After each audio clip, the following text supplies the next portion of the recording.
What is going on, ladies and gentlemen? And I'm ready because this is Ad Weeks in your spoiler-filled look back at this week in comics, fandom, and so much more. It's been a massive week. We got the finale to season 2 of Peacemaker. The DCU continues to expand, and this was a controversial finale to say the least. And that's not all. This is one of the most anticipated movie weekends of the entire year for me, in the top 5 easily, but the movie itself ranked so much higher than that. I don't know what's going to top Tron Ares for me outside of Avatar. We'll see. We'll get into it. We'll break it down. Another controversial movie release, and we'll do all of that right after this.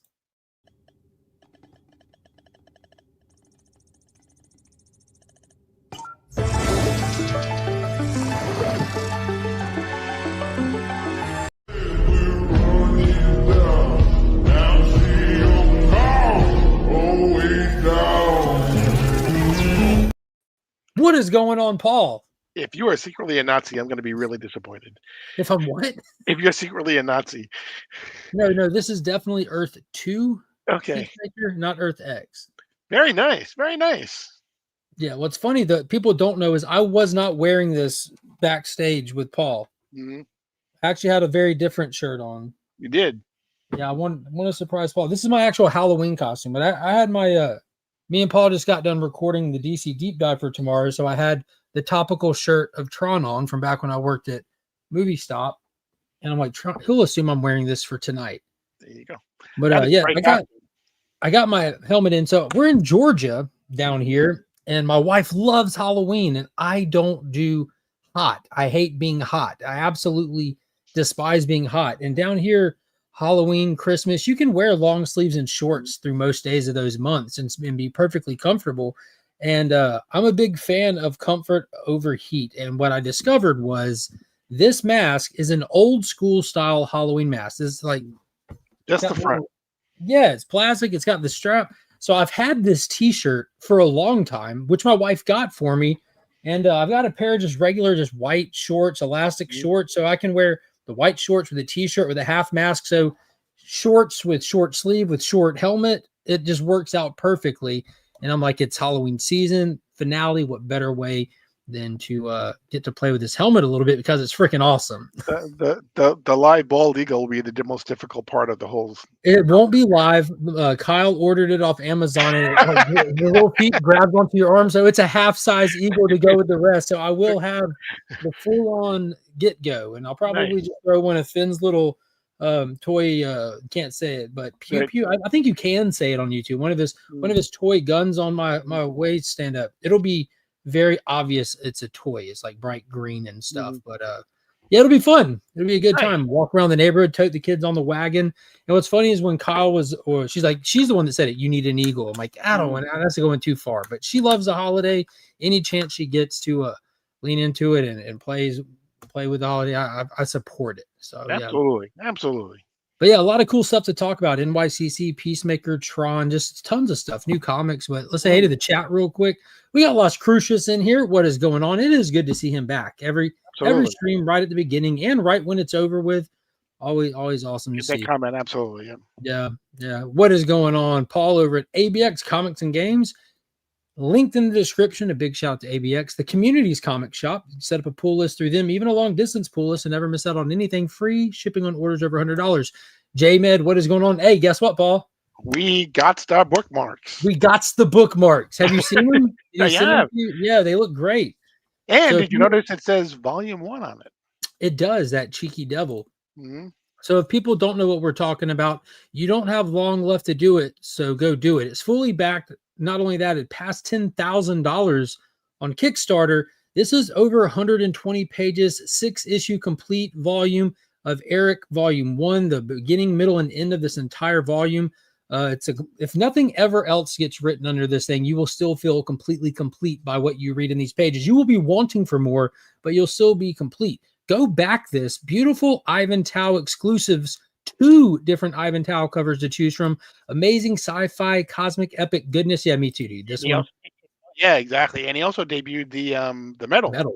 Yeah. As well. There's metal cover options, virgins, trade dresses. That second one, the close-up shot is ultra high gloss print. Like J-Med sent me the testers to show me, so I've got a copy of each. Did he send you any?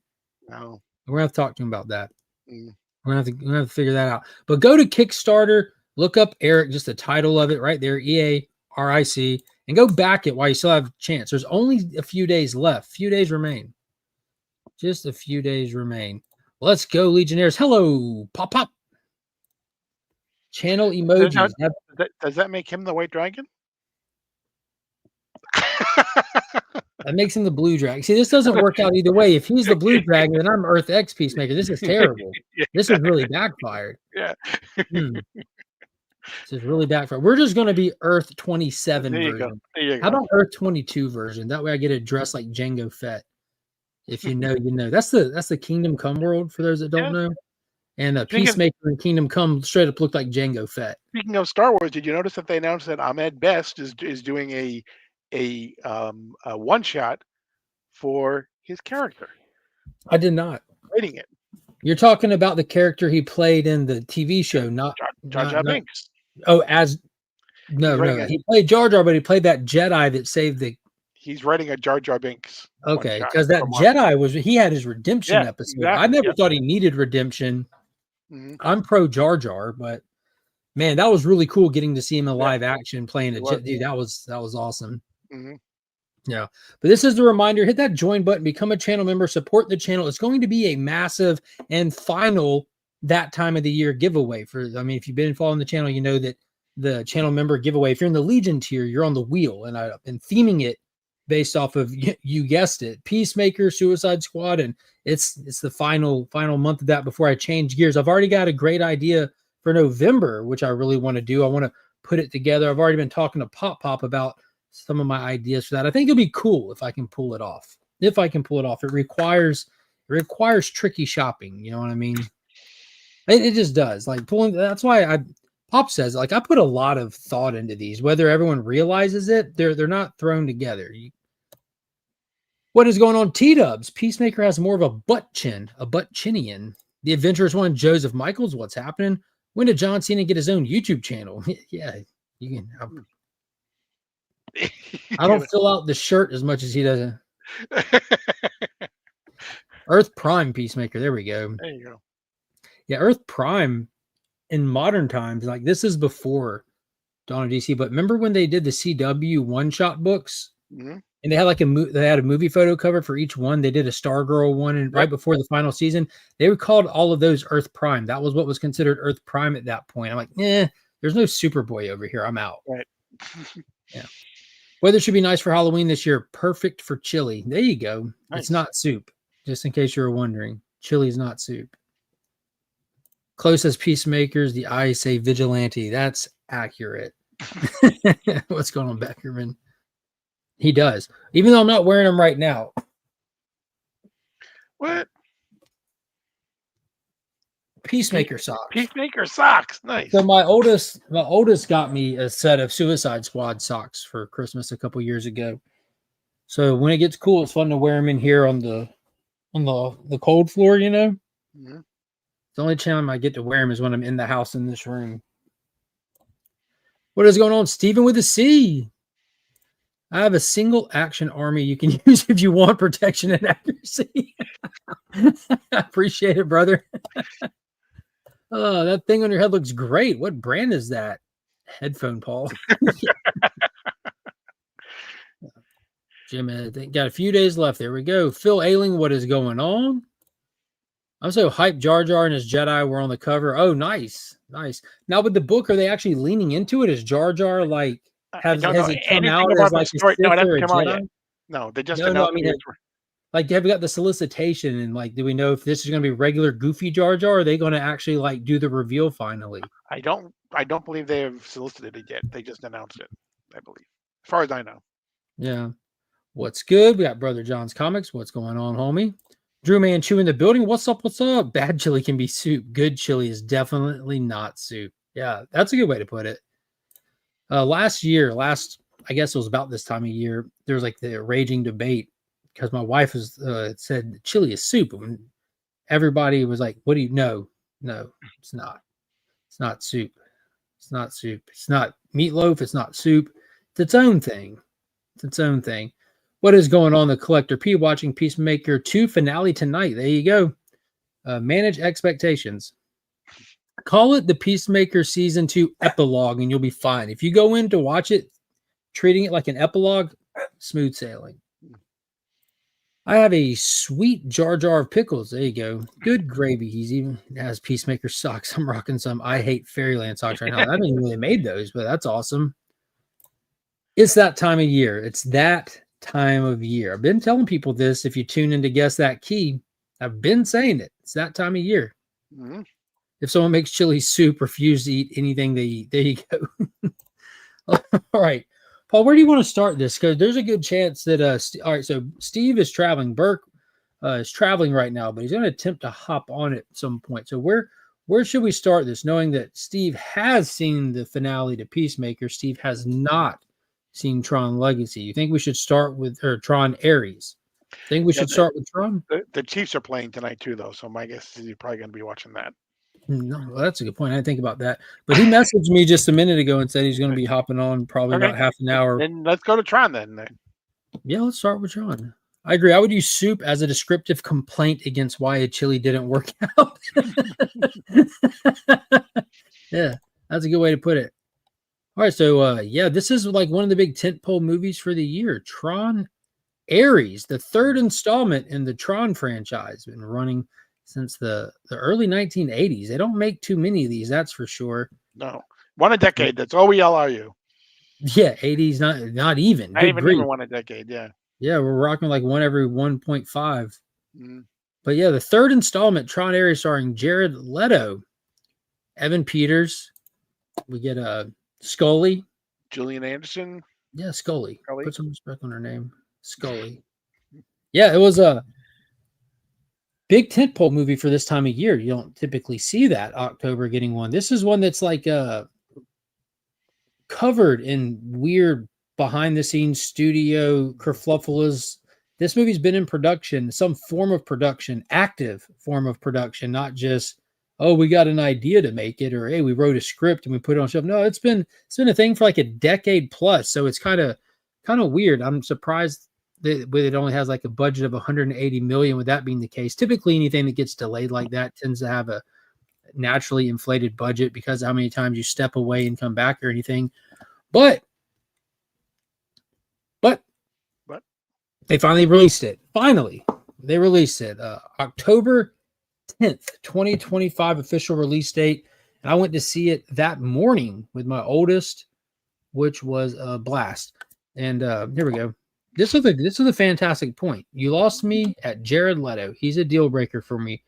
Why? Honest question. Why? Everyone's got their own takes. He's one of those people that definitely has that effect with a lot of people. You know, he's either really good in stuff. The movies he's in are normally really good or really not well received. Mm-hmm. You know, like he wins an Oscar for Dallas Buyers Club, and he plays the Joker in Suicide Squad. Right. He plays in Blade Runner. He does Morbius. Like he's in Fight Club. You know, he's very versatile actor. Lead singer of the band 30 Seconds to Mars. He has the acting range of a wooden spoon, and he's anti-charismatic. You just described a program. This movie is perfect for you. This is the movie you need. But yeah, returning to the franchise about 15 years after the last installment, Tron Legacy, which in my opinion is a master class of movie medium. It's what you get. It's like it's the product of when every single aspect that has to come together to make a movie, all these individual little arts come together, and everyone did their job, and everyone did their job well. And they had big shoes to fill. And for me, as a big Tron fan, I think they absolutely crushed it with Tron Ares. Just putting my score out there, I gave it an 8.5 out of 10. This movie is super green. I highly recommend it. Just like with any movie, you're going to see people pushing back online, people talking online. And just keep in mind, you can look at box office numbers, and it takes 2 seconds to realize the people trashing the movie have not seen the movie. Of course, some have, obviously, and it's getting mixed reviews from a lot of people that did see it. And for context, Tron Ares, that's held in extremely high regard, has a 64% popcorn meter. Tron Ares sitting at 87%. I think Tron Legacy deserves to be way higher, but that Tron Ares one, that's like spot on in my opinion. Like I gave it like an 8.5. I'd probably spot it higher than that, but I rated it like coming right out of the theater, and I wanted to try to adjust for my initial excitement a little bit. But I think that's a incredibly fair score on that. Ares has gotten absolutely trashed by critics, and audience scores are in the toilet too. The consistency has been out that is beautiful but hollow. Audience scores are high as hell at 87%. The cinema score is at a B plus, which is consistent with the audience score. So the people that are watching it outside of Rotten Tomato reviewers and just like kind of like, I don't know, baseless reviewers, and we're going to get into it because I told Paul I went through and watched some of the more notable reviewers that I'm aware of. Jeremy Johns, Dan Merle, and I went and watched Real Shift, who's not as big as them, but he does like very honest reviews, and his reviews are definitely not like sponsored by anybody or anything like that. He does it like very straightforward.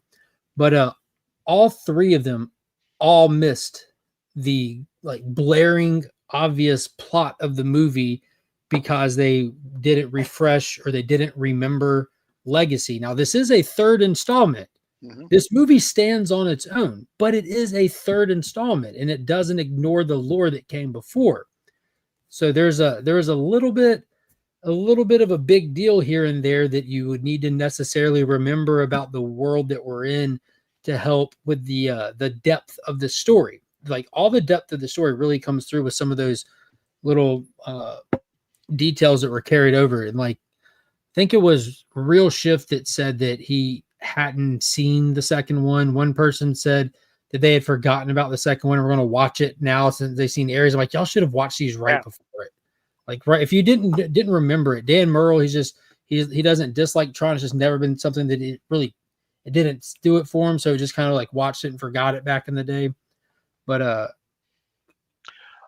I went back and watched both Tron and Tron Legacy last weekend so that I would be ready for Tron Ares. And they're both, aesthetically, they're both amazing, with one exception, and it probably is because of the fact that we're now 15 years behind. The de-aging of Jeff Bridges in the second movie is leaves a little bit to be desired. It looks more like Polar Express to me than anything else. Mm-hmm. Got that uncanny valley feel a little bit, but it's pretty forgiving being that we're on the grid. Yeah, absolutely. You know what I mean? Yep. And don't forget, you get the de-aging of Bruce Boxleitner too. Yeah. Because you get that one scene, the flashback scene, where Clue usurps Flynn, and you see Tron put his helmet on, and he doesn't even put his helmet on. He pulls up the disc and goes to fight Clue so Flynn can get away. And Bruce Boxleitner was de-aged in that scene, which he looked a lot better than Bridges. But I think it's because Bridges is such more of a notable actor, so we can remember seeing Bridges in all these little increments through time. So it wasn't as rough. What is going on, Rich? Good to see you in here, homie. But I would give Ares. I would give it an 8 out of 10. I loved it. Again, I actually saw it in IMAX 3D, which it was phenomenal in. And again, everything that happens inside the grid and everything is just what they do with the special effects in there is just incredible. Yeah, with the rain, went and saw it again this afternoon, up at 2 and 8. Yeah, I'm planning on going back and see it. We were contemplating going last night after I got off work to take the kids, but man, I was tuckered. I was in Orlando all week and saw little to no promotion for the movie as well. It's strange. Yeah, dude, they definitely haven't pushed it much. I followed Jared Leto. I have for a long time. I like Jared Leto. I'm a fan of 30 Seconds to Mars. I like Jared Leto. I got nothing against the guy. I'm a fan of cults, like positive cults, like the one that Mobius joined, the famous artist Mobius. He joined a cult. Like they're not all bad or religious, I guess. Some of them, we just want to hang out. Call it what you want to call it. But I noticed he did some London marketing and then just a little bit in New York.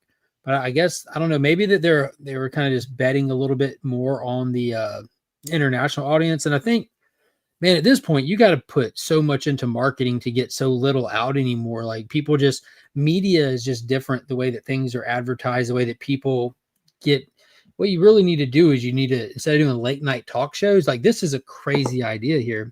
Instead of doing late night talk shows, these studios need to get their lead actors and actresses and reach out to content creators on YouTube, X, Instagram, because the late night talk show host has been replaced by organic content creators that people have just flocked to, whatever, whether it be politics, entertainment, whatever. People have risen to the pillars of those respected genres as the voice for that genre. It's just, it is what it is. And what's the Critical most popular drinker or part? What's the whoever. most popular part of the late night talk shows nowadays? It's when they cut up their show and put them on YouTube.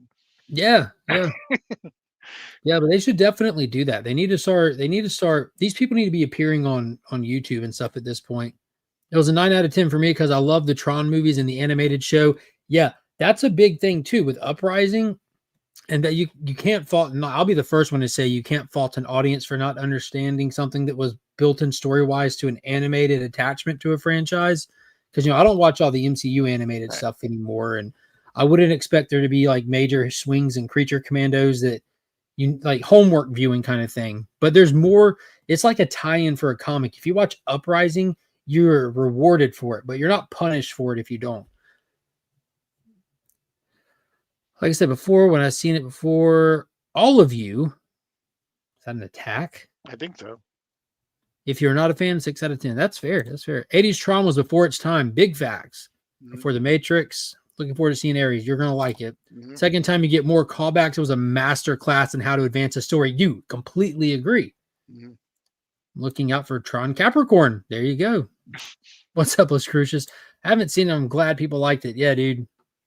If you enjoy Tron or Tron Legacy, there's literally no reason in hell you wouldn't enjoy this one. Oh, wow. Not even a poster in Disney Springs. There's an entire Tron place there, though, right? There is a Tron ride. There is the Tron coaster ride that's in the Magic Kingdom. Okay. And so it's just different parks kind of thing? Yeah, different. Disney Springs is like where all the shops are, where all the shopping is done. Yeah, that's a good point, Pops. You got to be careful. Bring your own beverage. Yeah, exactly. BYOB to all your cult gatherings. 9 out of 10 from Joe could be anywhere from a 3 to a 10. He said 8. Right? I thought he said 8. No, 9. He did say 9. Yeah. I put myself at a 10 out of 10. There you go. So the whole concept behind this movie, like, to recap, Tron, they discover the grid by accident. The master control program, the first AI in cinema, attacks Kevin Flynn, who was hacking into Incom to try to uncover the dirty dealings of Dillinger in this AI program. He discovers the grid, this reality inside the computers where programs are represented as people and information moves down light rails and through streets like cycles and all this stuff. Viruses come in like tanks and intruders, all these great ways to present the things that none of us understand about computers. Made it understandable. And the more we learn about computers, the more we understand about Tron. And even if you go back and watch the first Tron and you hadn't seen it in a long time, you'll be amazed by how much you understand about this movie that you didn't realize was there before. Then we get to Tron Legacy, where Flynn has disappeared. His son has grown up thinking he just ran off. His son, by chance, ends up in the grid, finds out that his father was attacked and trapped there, and they fight this program called Clue, and they end up meeting this girl named Cora. Cora was what Flynn considered the miracle that he discovered on the grid that would change humanity forever. And what Cora was is a program called an ISO. It was a program that spontaneously came into being on the grid.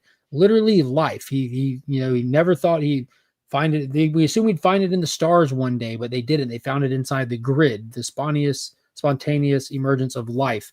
And Clue saw that as a blight on the grid, and he sought out to destroy him. She was the last one. By the end of Tron Legacy, Flynn reconstitutes with Clue, killing himself on the grid, leaving himself as behind. And Sam, his son, and Cora leave the grid. The first program to leave the grid, and she was an ISO.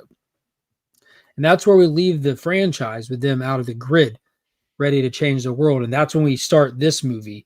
After running Incom for years, Sam Flynn, just for personal reasons, steps down. And me as a Tron fan, I just assume you're with Cora, you're done running a company, you have an entire world for Cora to discover and to explore. That's what I took away from that. That's why Sam and Cora are not at Incom running Incom. Did you have any assumptions or thoughts, having just watched it, what you thought might be up with them? Well, I thought after the beginning of watching Tron Ares, that Korra only lasted 29 minutes. You think so? I don't know. That's you don't? Absolutely not.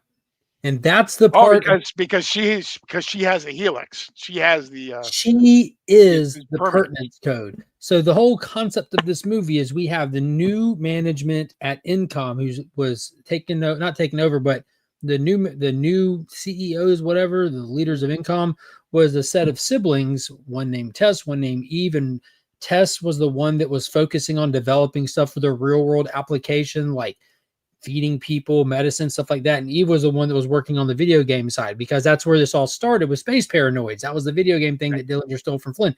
But before this starts, Tessa's already dead, and Eve is looking for her sister's life's work, because they have managed to use the digitizer to start creating things in the real world. The digitizer is what uncreates people, that takes them into the grid. Now they're using it to, we'll upload program and we'll shoot it and we'll try and we'll build it. But the problem with this, you can make anything from vehicles to program people. You can make trees that have ripe fruit, and you can go plant them in places where they don't have enough food. But the problem is these items only last for 29 minutes. They've worked on them and tried to crack the code. That's as long as they could get them to last. You have Dillinger Systems, the original bad guys, ran by Dillinger's grandson, racing against Incom to try to be the first one that can crack the code to make them permanent in this world. Once they get that permanence code, you are the rule of the world. You're the number one company in the world. And Dillinger has that same angle as them, but he also is into weapons manufacturing and weapons of war. So they're trying to beat him to it so that we don't go down that route. Now, what Paul was just mentioning, in the beginning, we find that Eve is kind of tracking down her sister's footsteps, and she finds her old not hidden, but her old isolation outpost where she'd go to work to be alone. And all of Kevin Flynn's old stuff is in there, and everything that is floppy disk and all that. And on that disk, they find the permanence code, and it's represented by a double helix. Now, this is where knowing your Tron lore comes in, because that's what takes us from Legacy. And this is at the beginning of the movie now. In Tron Legacy, Cora gets her arm cut off and she's malfunctioning, and they have to take her disc off and open up her programming. And Cora, she's represented by the double helix, which that was a big reveal, that this program that spontaneously came to being has DNA coding to it. And so Cora, the ISO coding that at the end of Legacy, you remember Sam, the last time you see him in the arcade is, they go up through the light, then you see him pulling off the flash drive with a bleeping light and puts it around his neck. He's got the coding. That's the permanence code right there that with his dad already figured out with working with the ISOs. But that's why she's forever. Like who knows how long she'll live, as long as I guess Ares will. But that's what they're after. Then it's a race to get the MacGuffin. Dillinger figures out that she's done this by illegally hacking into the Incom network and using some satellite spyware and stuff, and sees where they have cracked the code. And then it becomes a Terminator movie at that point, and it's pretty tough. But we get a cool little shot of that also, where they go into the Incom operating system, and we get a cool little fight scene and the whole contrast between the Incom programs and the Dillinger programs and stuff. We see the original cycles from the first one. We see the original arena, whatever we talked about. We see the crack in the wall that they used in the first movie to actually escape that. So the callbacks to all the different movies, to the two different movies, are just they're endless, and I'm sure there's more than I even probably noticed. Oh yeah, it's nonstop. And you notice one of my favorite Easter eggs too that you were mentioning just before we stopped earlier. Yeah, so when there's a scene where Ares and Eve are flying through the sky, and they get hit by some weaponry or whatever, and Eve, they fall out of the sky, and Eve falls into a dumpster, and as she's peeking out of the dumpster, on the dumpster you see the name Dumont, and Dumont is very important, especially in Legacy. Couple things. I noticed that Dumont was on the Shipping aluminum steel containers. shed that Sam lived in, that Bruce Buckleitner went to go visit him in. But then you noticed, you reminded me of some other things about Dumont. Yeah, he's the program that was the tower guard in the original Tron Legacy. He was the old man working with the main girl in Tron, in the first Tron, who was working on the digitizer ray with the old man with the beard. His name's Walter. Mhm. Walter went and talked to Dillinger in the office about how you can't keep locking us out of stuff. It makes for bad work morale. We've been here since day one.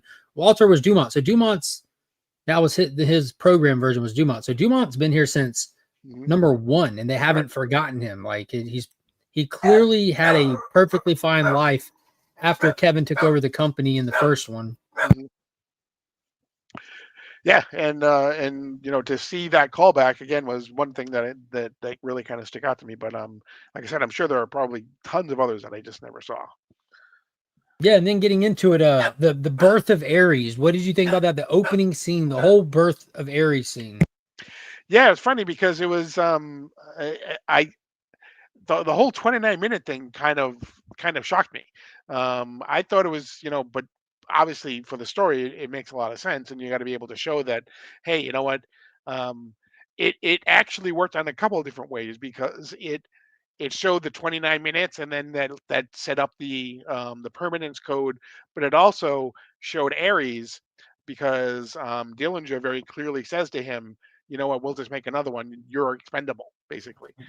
Yeah, it was pretty much Doomsday, right? I was Yeah. telling Pops about it. I'm like, dude, they Doomsdayed him. That's what Ares is. He's a basic security program that Dillinger gets, and he just starts running him through cycles and putting patch and updates on him, and over and over and over again, just live, die, repeat. And every time he comes back with a new patch, new update, he can't stop him the same way you did. And we even see Dillinger when he's typing on the computer, talking back and forth with this program. He's presented in the grid as the big red face, like in the first Tron, but it almost looks like it reminded me of Oz. I can say, yeah, it does. It kind of looks like, if it was green, it would look just like the Wizard of Oz from Wicked.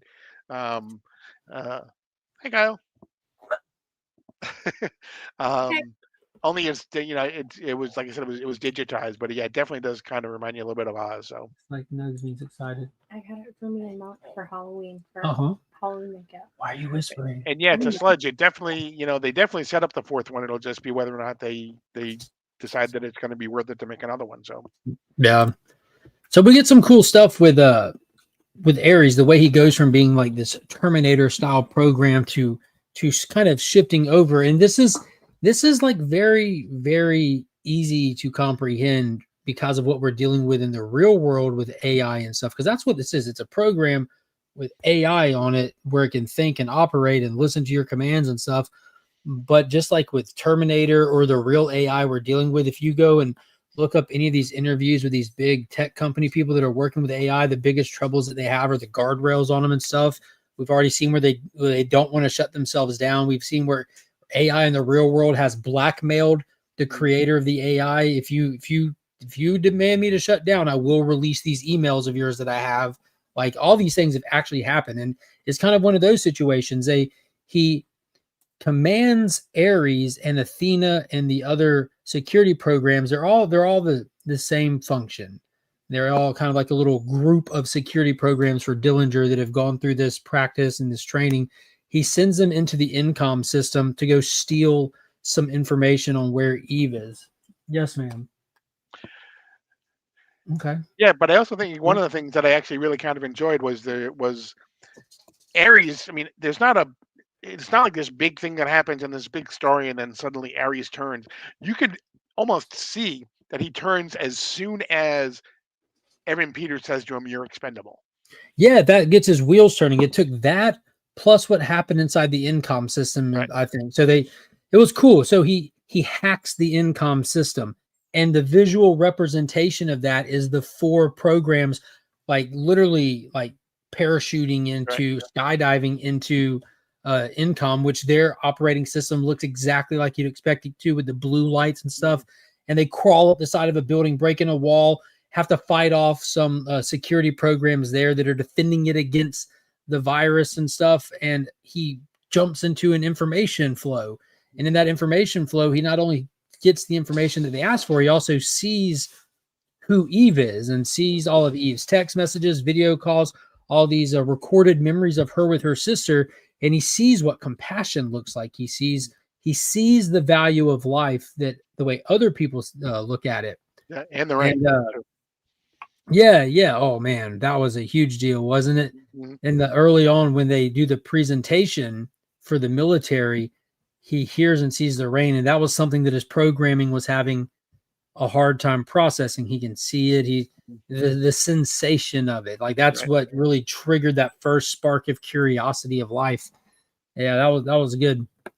But he pretty much, in a nutshell, he's like, he just wasn't with it at that point. Like he was an easy turn. It was all on his own, from his own recognition of the world, which I thought was awesome. There wasn't like this big moment of betrayal, like you said. Right. There wasn't like this huge convincing thing.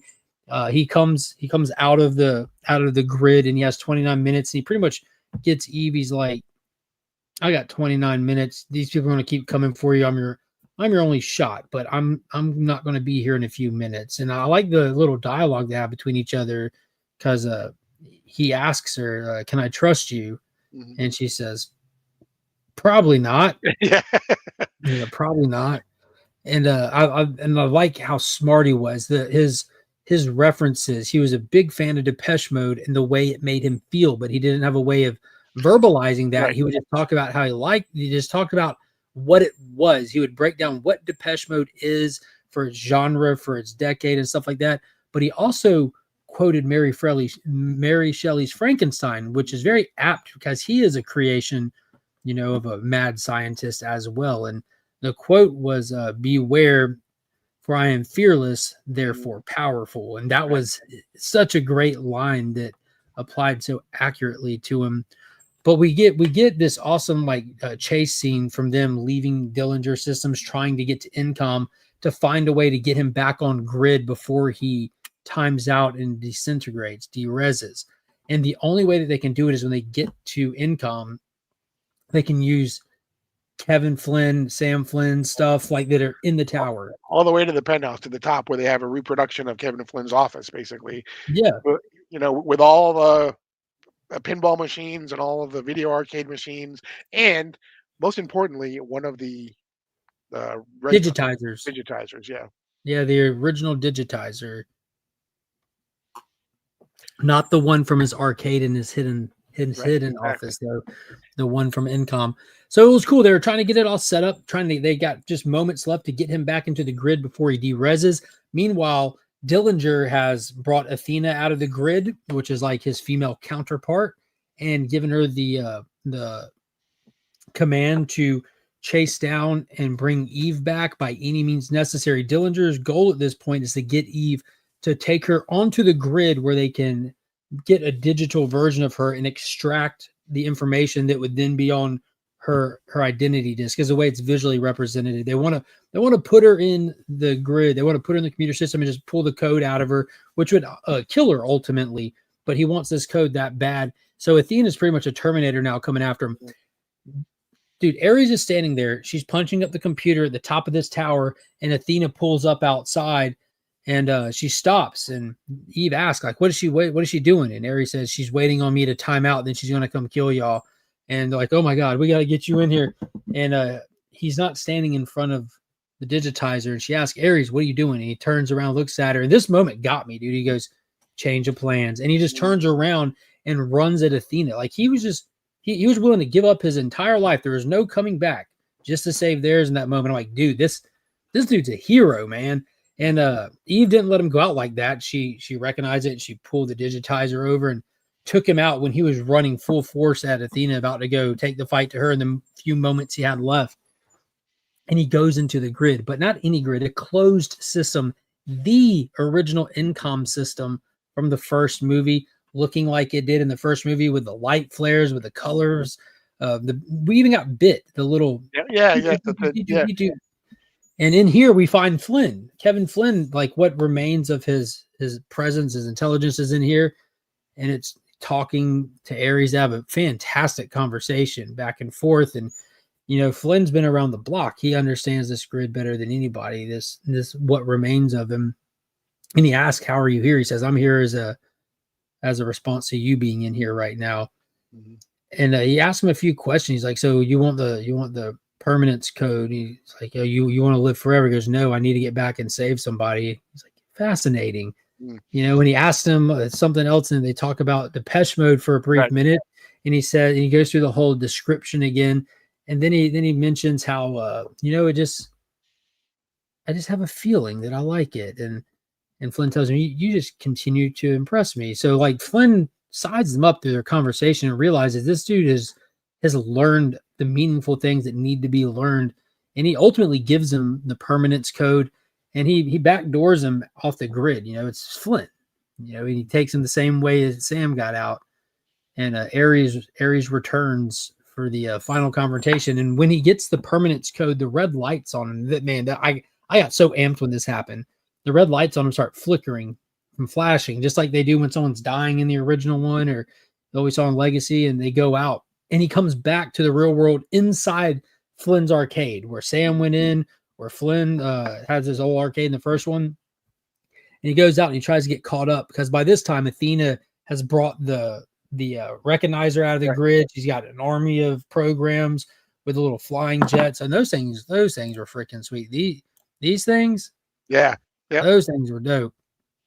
She got all those out there after Eve and stuff, and he finally catches up with him. And when he pulls his identity disc off, like he's lit up white, just like the users are. So his user status, biblical strength and speed, like the dude is goated at this point. He's like the Neo of the Tron world. Was that the same Flynn by chance? I thought he killed himself in Legacy. I think it's like his, and they don't, like, there's so much more that they can get into, like why Ares didn't look like Dillinger, meaning like, but they have a history of Dillinger stealing programs and stuff like that. And I assume there's a lot of people that work there. Whoever built the base code for that security software probably looks like Jared Leto. And then Dillinger's just doing the patches and updates. But we were talking about this before it came out. Kevin Flynn is the first human to die on the grid. Mm-hmm. We've seen the grid create life. What happens when life is ended there? He reintegrated with Clue is what happened in that grid. So we got to see in this the byproduct of that. That is the byproduct of him dying on the grid. We don't have the details. They didn't get into explaining how you died and came back. That's not a kind of conversation that Ares would be interested in having. But someone else definitely would, and I hope that we get to a point where we can have that conversation. But you can look at his back and like how that complex looking representation of an identity disc. I mean, there's so much to that, but I'm just eternally grateful that they got Bridges in there. But it was wild. The final confrontation with Athena and Ares was insane. It was intense. Beautiful fight choreography in this across the board. But yeah, I absolutely dug it. What is going on, Steve? We just got done eating and we board here shortly. I don't think I'll be able to join. Unfortunately, no worries, bro. No worries. And Joffrey, he got his helmet from another dimension inside his closet. Where else would he have gotten his helmet? Yeah. There you go. It's like his consciousness stayed and he is immortal on the grid. Exactly. That's how I took it. From the moment I saw him in the trailer, like that's really the only way you can think about it, unless it was just like an independent program. But we learned in this that it's not a program. Right. Like the way he introduced himself to Ares. What's going on, Kevin? Tron franchise has never been a blockbuster hit film. Very true. Mm-hmm. Pundits doing this hit piece is laughable. Which way are you going with that? Mm. You got to give us a little bit more context there, Kevin. A little bit more context. Yeah. I think it ended up with like 33.7 million. I think that's number one at the box office this week. And yeah. And like you said, and remember we talked about that too. The first Tron wasn't a big box office thing. It was a head scratcher for a lot of people. They didn't understand what they were looking at. No one had a complex understanding of computers back then. It was all just it was all just wham wham. Those visuals even back then. Tron Legacy, it did like I think 400 at the box office. It was a huge L. We've talked about that for a while. That weird era Disney lived in there, where they made nothing but good stuff and they just didn't perform well. After Pirates 3, they wanted their next pirate franchise. They tried out Tron with Legacy, didn't pick up. Prince of Persia with Jake Gyllenhaal, didn't pick up. Lone Ranger, they got Gore Verbinski to direct the Lone Ranger. Like, that movie is a solid 9 out of 10. It's like eye candy and well done. Didn't pick up. Legend of Tarzan, didn't pick up. They did so many of John Carter. John Carter Mars. Yeah. They did so many of these mega movies that just didn't pick up for people that they had to go back to making Pirates of the Caribbean movies, which I love all those movies, like every one of them. Now, what's funny is one of the directors, I think on Stranger Tides directors, who did Aries. And when you notice how we've talked about this movie for a while without even getting into the soundtrack, because that's what like a lot of the negative reviews are saying, or just the less favorable or negative reviews, like beautiful to look at, soundtrack is awesome, story shallow. I get it, like that. Like the soundtrack is the last thing that we're mentioning here. Like the soundtrack was phenomenal, no way around it, But it was phenomenal. Bombing the box office. Yeah, I don't think it's definitely not going to make its money back. And we talked about it earlier, Kevin. They're reporting $180 million budget. What the real cost that is spent on this movie is, I don't think there's any way of calculating it with how long the production was at over a decade and stuff. That the 180 budget is Disney's favorite lie to tell this year. Because think about it. Cap 4, not even a mystery, over a $320 million budget. But they wanted just to report 180, which was the reshoot budget. Right. What was the other one? Thunderbolts, 180 million. Like that's kind of believable, but I don't believe you because you're using the same number. Right. Tron Ares took 10 years to make through all this delays, strikes, COVIDs, writing things. 180. You're crazy, dude. There's no way. No way. And hey, and if you're somebody who wants to see what happens when checking boxes is done right, go check out Tron Ares. This is a great example of how checking boxes don't hurt a movie as long as you still focus on your story first, because this is like female minority takes the lead role, takes the antagonist role, takes the head of company, takes the head of the other company. And it was awesome because they checked the boxes, but then they didn't waste time spotlighting them. They just let these characters be who they were, and nobody cared. It was a phenomenal movie.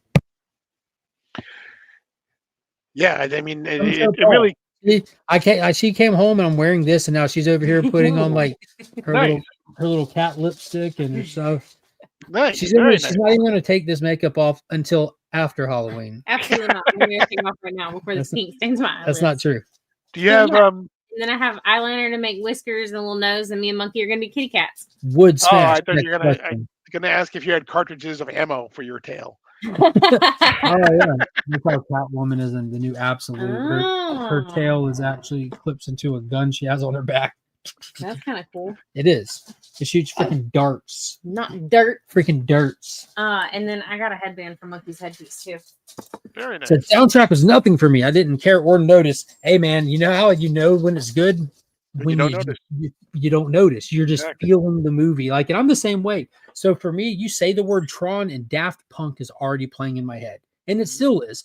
But dude, that opening scene, I don't think you were here for it. It's how we started the show tonight. It's how we kicked off tonight's episode.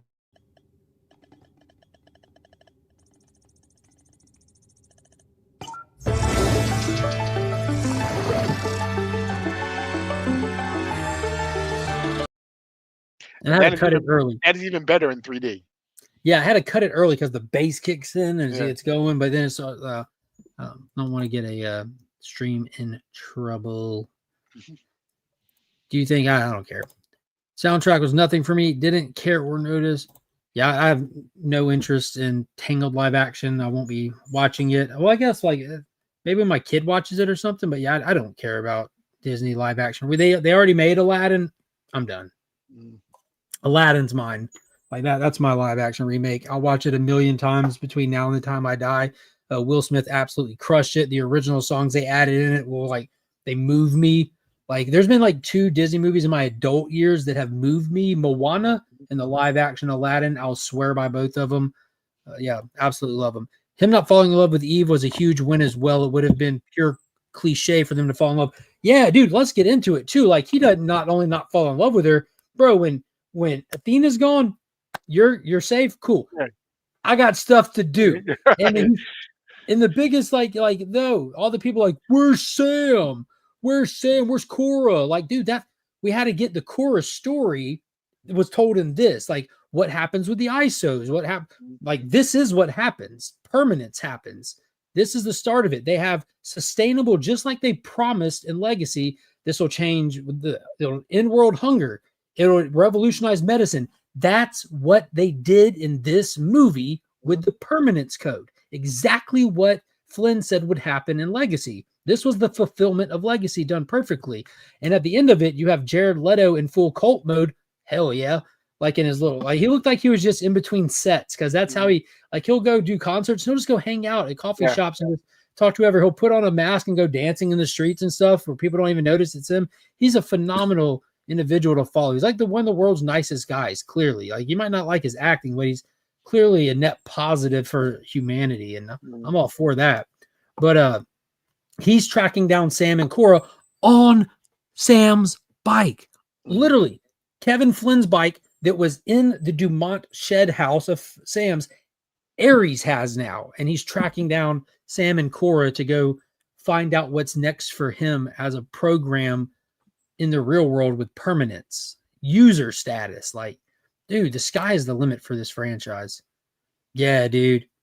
No, I know of 9 Inch Nails, and I'm sure if I heard a few songs, I'd recognize them, but I couldn't place them. Yeah, dude. Y'all doing Team Wonderman looks more like comedy than superhero TV series. Yeah, they remember that teaser trailer from the end of last year that they showed you. It looks, and someone had a great little comment on like, what is this? The Studio, but the MCU version. The Studio was a phenomenal comedy on Apple TV. But yeah, I love Yahya Abdul-Mateen, like phenomenal actor. He was in The Greatest Showman. He was in Aquaman. He was in Watchmen, the HBO series. Yeah, he's a phenomenal actor. So I'm excited to see what he does as Wonder Man, and he's got incredible range. But yeah, I have no care in the world at all for the character Wonder Man, and I don't really care what they do with him because at this point I don't really care what they do with anything with the MCU. Like I described it as that show in Living Color, the sketch with the homeless guy who drags around his dead dog and he acts like it's alive. Like that's the MCU is the dog. So I don't care what they do with it. I'm going to watch it if I just hope for the best. That's where I'm at with that. But I'm just glad they got Yahya doing it because he's a freaking awesome actor. I've never seen him do anything bad. Like Watchmen is one of the greatest TV shows like ever. Absolutely. Yes, it's insane. The Greatest Showman is my favorite musical of all time. Aquaman is one of my like top 5 favorite superheroes of all time, and those movies can do no wrong. He's amazing as Black Manta. Come here. Hey, Paul, remember what my wife said? I'm going to go take this off right now. Y'all rewind this back. Come here. Come here. No, come here. This one's bad. It doesn't matter. Come here. Come here. No. So she took it off. Yep. I wanted to play with the new stuff I got. Nice. It's working. There you go. All right, goodbye. Will you turn this fan on one for me, please? Yeah. I think Sam and Cora are set up for the 4th, bringing them in to round out the story and help Ares stop Dillinger. And I'm glad you brought us up to our after scene credit that they didn't make us wait after the credits to see. It was amazing. Cops are coming in to get Dillinger after all the brouhaha. The city's been attacked by his programs and everything. And he recognizes he's done for, and he runs to the computer system and he starts frantically typing, getting ready to digitize himself into the grid to get away from everybody where he cannot be found. Little beknownst to him that the Incom team have bombed his grid and it's in shambles. But he goes there with the code, and in the code line it says Sark, and I caught it, dude. I was slapping my daughter, like smacking her, like, oh my God, he said Sark. And he goes in there and he looks around at the shambles of his grid. I mean, it's still livable, but it's not pristine. His grid was pristine. It's no longer that. And when he gets in there, when you go to the grid, you know, like your disc manifests, right. And the disc comes up behind him, and instead of it looking like the triangle or the the donut disc, we see a solid white circle with red spiral in it. It's the disc from the original Tron. It's the Sark disc, and he goes up and he grabs it. And as soon as he does, you just see like the light start going up his arm, and I started slapping my daughter again. I said, "Oh my God, he's gonna have the hood," and he did. He did. He freaking turned into Sark from the original Tron, like Evan Peters' version of him, the programming of Sark. But yo, if that wasn't the coolest place in the world to leave this, I don't know what is. And that's the first time we've really done something like that with a Tron movie. I mean, there's only 3, but I mean that's a lot, considering a lot of movies never get a 3rd movie. But we leave on the villain getting an upgrade, you know, like we took out Athena, but the real villain, Sark. It would take the team. We need the team. The boys are back in town. Get the team together, and we're gonna have to go take on Sark. The last time we saw him, Bruce Boxleitner split his melon open. Yep. And like all the little bits and stuff start falling out. That's pretty graphic if you think about it, man. Split him down the middle. It would have been funny if they'd done that and they'll just like zeros and ones just fell out of his head. Yeah, would have, wouldn't it? Looks like the original Tron, The Black Hole, was another movie ahead of its time, and it also did not get at the box office, mostly because these days see Disney attached to it. I've seen the trailer for Wonder Man twice now. There's nothing there to get me hyped, to entice me to watch this show, and they moved it all the way to the end of January 2026. Yeah, I'm not hyped or excited about anything MCU is putting out. When it comes to Disney, this year, I said Tron and Avatar. Which Tron, I'm it's easy for me. This has been my favorite movie of the year. Everyone's mileage is going to vary. I love this franchise. Superman was great. I enjoyed the terrible Jurassic Park movie because it was bad, but it was fun. Watched it with the whole family. What else? Captain America, that was this year, right? Captain America sucked. Thunderbolts was okay. Fantastic Four was pretty decent. I really liked Superman. I definitely liked it, but I didn't, man. For me, that Superman movie, it ain't touching this Tron movie. That's just me. Like I have like my superhero bias that really helps carry that, but as a film, no. Yeah, for me, Superman is better than Tron. Yeah, that's fair. I mean, most people would say that for sure.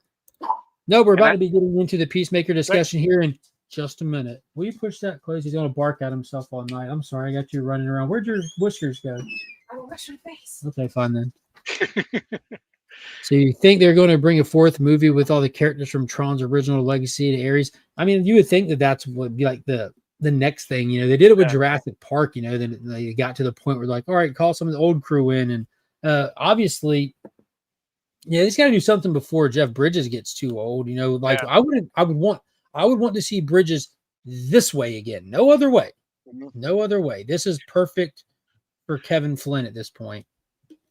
Yeah, and it also, I mean, they couldn't bring Sark back because, well, I mean, they could, but he passed away a few years ago. So, well, yeah, they just brought him back this character, way. exactly. As I'm saying, so they did this, and they had him in the painting too. They Doctor Who'd him. They bring Sark back, but he's a different guy.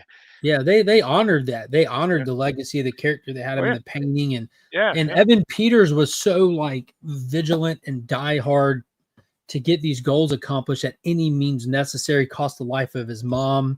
The city, everything, and all in an attempt to like not just get power, but to like prop up the name Dillinger coming from its sordid past. I would be more interested, and it would be really cool if they somehow went back and got Cillian Murphy into the mix, because Cillian Murphy was Dillinger's son in the second movie, who was part of at the beginning. He was just at the beginning at that. He was the board member at Incom. Yeah. So that was interesting, you know, change of dynamic. He went from like being the top dog at Incom to his fall from grace, but his son managed to get on the board at some point, and now they're completely separate companies competing and stuff. I think if Christopher Nolan does Tron 4, we're definitely getting Cillian Murphy. That'd be guaranteed. Florence Pugh will be topless somewhere. Yeah, what was I thinking about? Dude, I was thinking about like Terminator. Dude, if you want to make a perfect Terminator in modern times, the only director that can do it is Christopher Nolan, period. Like if you don't get James Cameron just back, which he doesn't have any interest, like he's done it, you know, like he's made 2 flawless Terminator films. But if you want to like all these like fast paced, like I don't know, like just churn them out style movies that we've gotten, like they don't really have that impact like Terminator and Terminator 2 did. But if you wanted that impact and that level of gravitas and seriousness to it, Christopher Nolan, I think, is the only working director today that you can confidently say, if you want a guaranteed perfect Terminator movie, let him do it. He would pull it off. I noticed MCU pander to white folks. There is no problem. Sprinkling black, Latino, LGBT folks. Now MCU is dead. Nah, you're just full of shit. Just being honest with you, Kevin. You're just full of shit, man. The number 1 rated MCU film to date is Black Panther. Number 1 rated, the first one. And like we just said with Tron Ares, super, super, super progressive box checking in this movie, and it didn't do anything to lower the movie. But you come in here every week and, try to say people are either racist or don't like Mexicans or don't like gay people. Couldn't be further from the truth, man. People just don't like slop. People don't like slop. That's all. Tron Ares is a perfect example. Like, look at the audience score. It's through the roof. Look at the cinema score. It's through the roof. Tron name recognition isn't a big franchise, but that mindset couldn't be more wrong. People don't like bad stuff. Mm-hmm. People don't like bad stuff, man. And I've been around comics long enough to know that a lot of the success of the early MCUs comes from tentpole characters, man.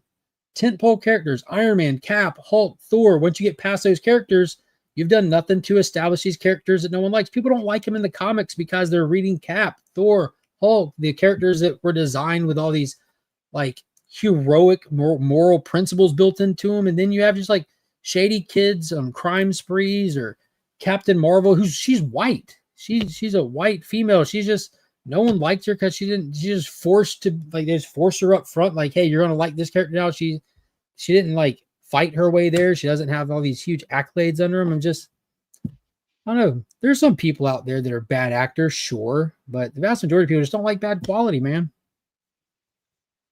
Have you heard anyone complaining about Catwoman being a person of color now? I think she's Hispanic in this. I think they did it to kind of represent her more as she is in the current live action movies with Zoe Kravitz. Is that it? Yeah, Zoe Kravitz was the one that played in the Christopher Nolan movie. Or the Matt Reeves. Yeah, I'm sorry, the Matt Reeves movie. Yeah. How many people were mad that Zoe Kravitz was cast as Catwoman? Yeah, it was Anne Hathaway in the Christopher Nolan. Yeah. How many people were mad that Jeffrey Wright was cast as Commissioner Gordon?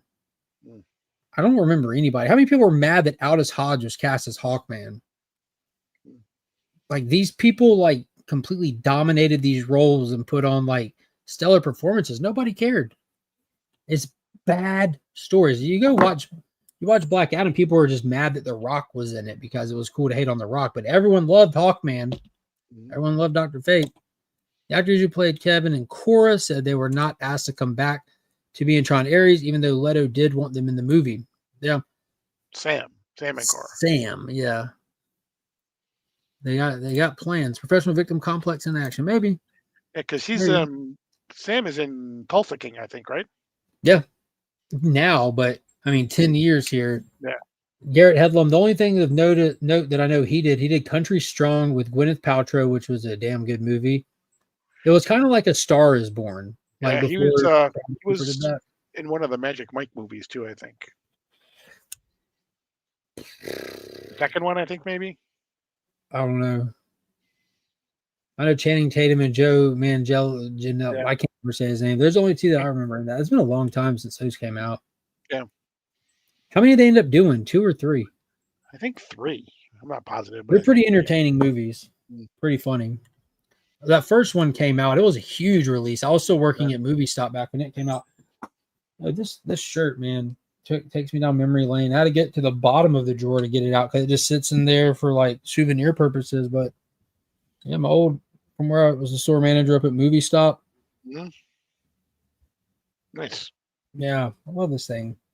The identity disc on the back. Identity disc in the back. Look at that. That's good stuff. Good stuff. But let's get over to the Peacemaker finale. The finale that shook the world. You know what's funny is I put my rating out there for it, and like right after I watched it, and I said, like, this is this is easily the worst episode of Peacemaker out of all of them that have been out. And then the weekend rolls, and I see today where it's literally rated the lowest Peacemaker episode out of both seasons, which I think is pretty funny. Spot on. But you take it away. What did you think of this? Highs, lows, wish you would have seen?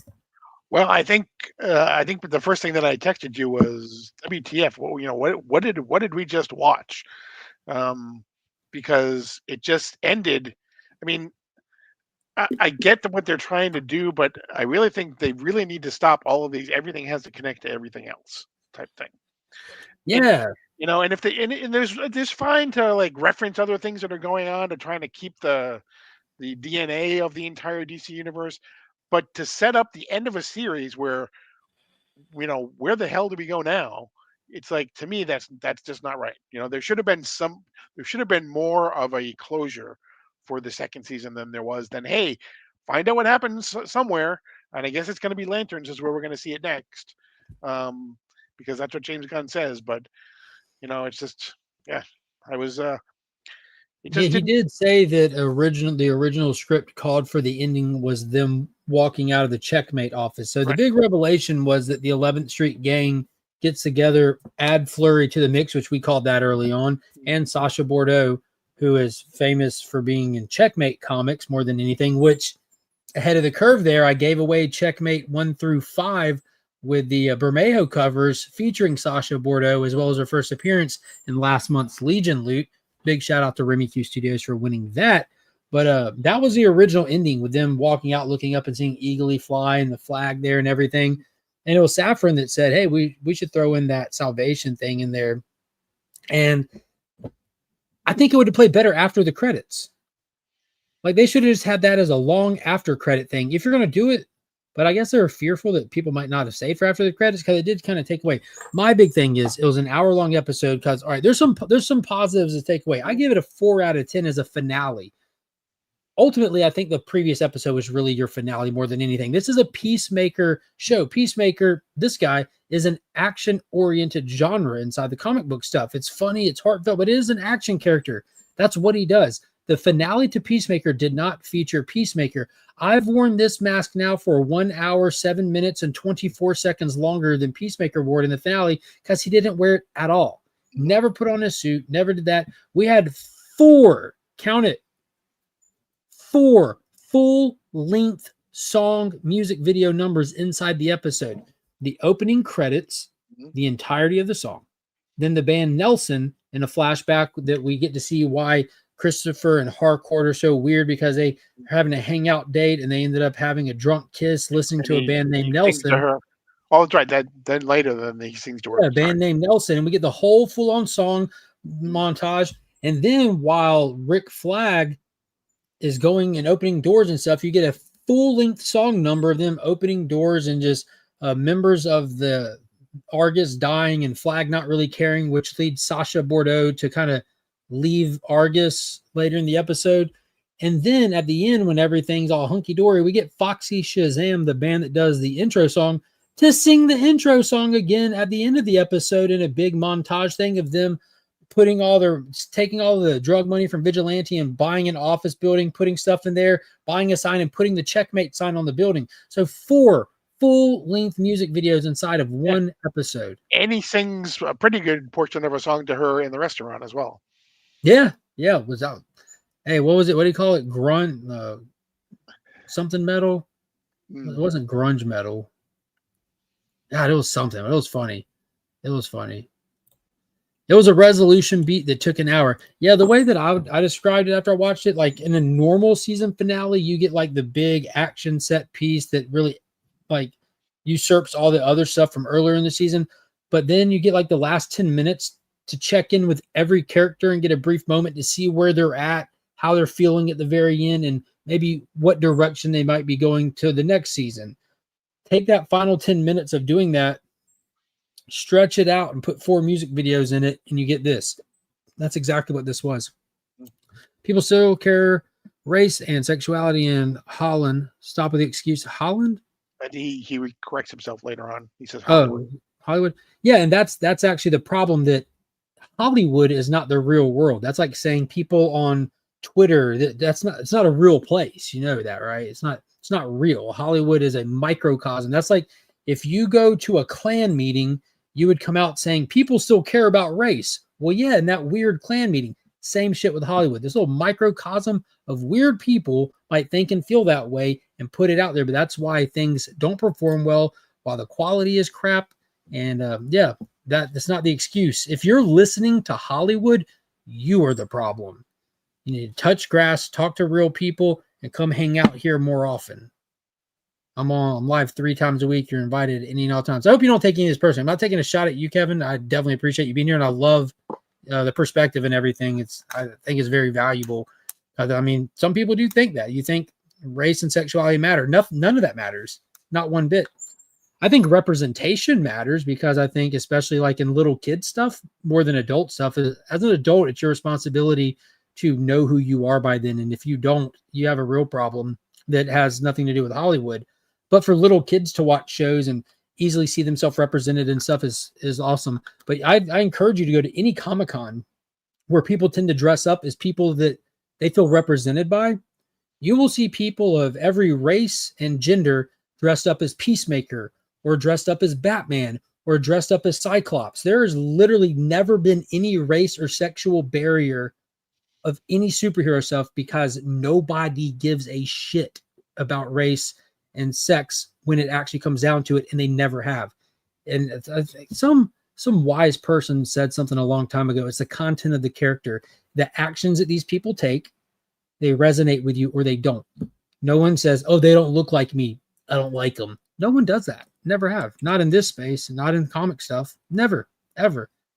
You can Google Thor cosplay and just go down the pictures and you'll see countless people. You'll see black people wearing blonde wigs. You'll see white people doing it. See girls dressed as Thor, not Lady Thor, but Thor. It's just weird that people still think that race and sexuality matter when it doesn't. Peacemaker was a big disappointment for the end. Agreed. Should have ended around when Adrian was talking to Flurry.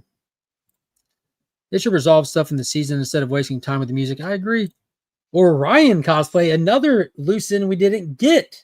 Mm-hmm. The technology behind the helmets or the doors that was teased. Now, what was wild is we don't have a Peacemaker season 3 coming up, right? Right. What way do you think they're going with this? Do we have a checkmate season 1? Possibly. You said that Lanterns are supposed to be picking this up. Right. Remember originally when they first announced Lanterns, and he said in that like what was it, like a 10-minute little video he did announcing projects and a brief synopsis of what they could be about. He said Lanterns will be a terrestrial-based series of these space cops investigating a murder. The first thing that I said is, what if it's the murder of a new god, and that's how they bring in the new gods to the cosmic stuff? Mm-hmm. What if they don't kill Alan Scott? You know, maybe it can be a new god still. That would be wonderful. Yeah, can we? There's plenty of new gods. Go get one that we don't care about. Kill that one. Yeah. Yeah. And they could bring in a couple of them. They could kill one of the parademons and have the Black Racer come along and take him away. And yeah. No, not at all. What was that movie that like one of Warner Brothers' biggest hits for this year, Sinners? Oh yeah, I thought so.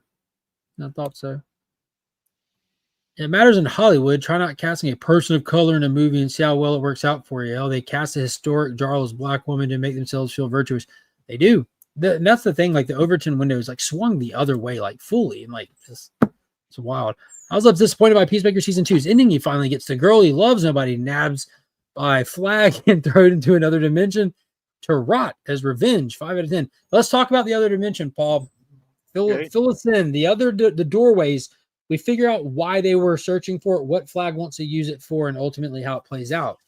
Right. So they were searching for a place behind one of the doors that they can send all the metahumans to and keep them out of our dimension, in a place that they won't be able to escape from. So they're going in to all the different doors to see what's going on, and they find these cute little beings in one door who would end up eating somebody's face off by the time they're done.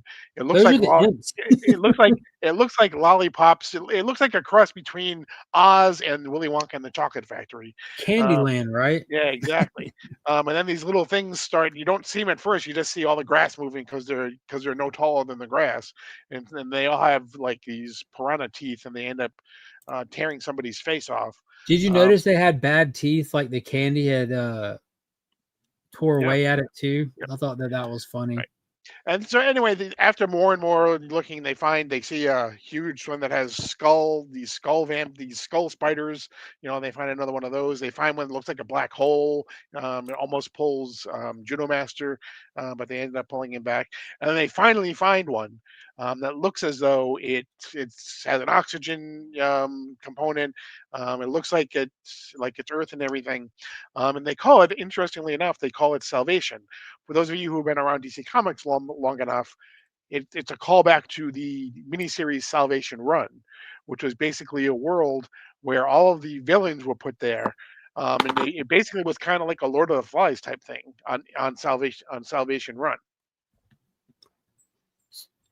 And that's where they leave Peacemaker. That's where the show, with him just Right. alone out. And it looks like our world, nice trees, Yeah. fields, this and that. But while he's standing there, like, what just happened? He hears a roar from the woods, and the roar then is accompanied by like a yell or a scream. It sounds monstrous. It goes from sounding like a T-Rex is about to walk out of the woods to just all kinds of creatures. And Well, it's funny that you say new gods because I also read a theory that maybe what those are parademons that are there, and so maybe that's how they bring in the new gods.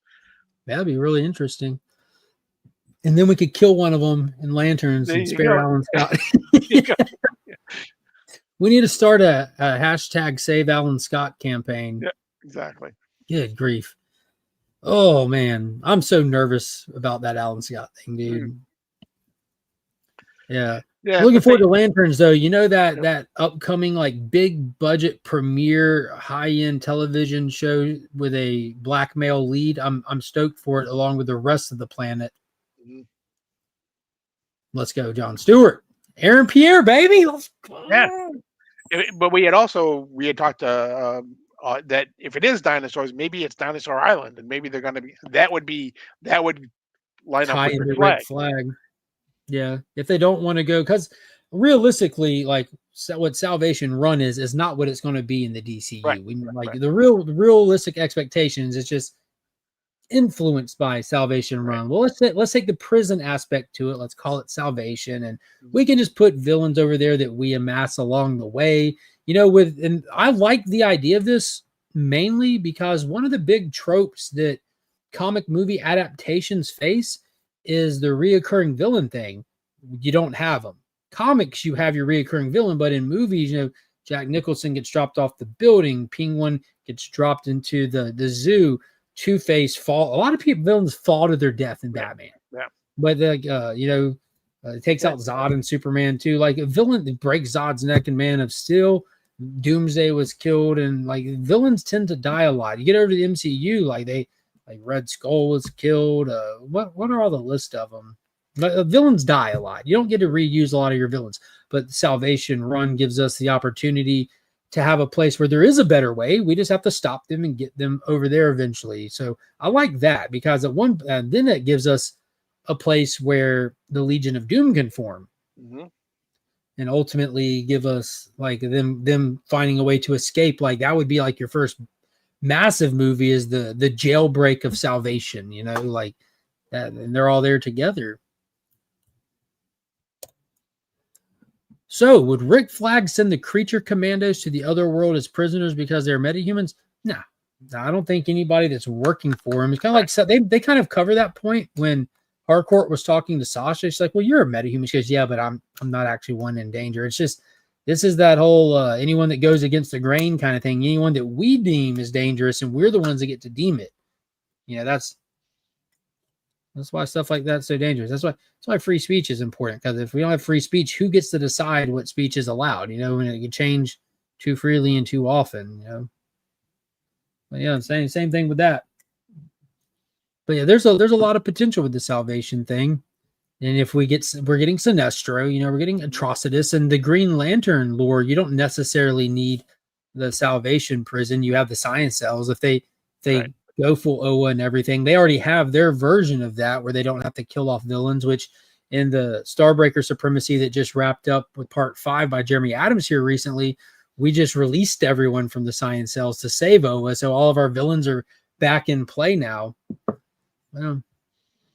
I'm excited. I wonder if the Waller series that got I don't want to say it's on hold. It's just not actively moving forward. They don't have a script finished, ready for it. What's going on, Billy?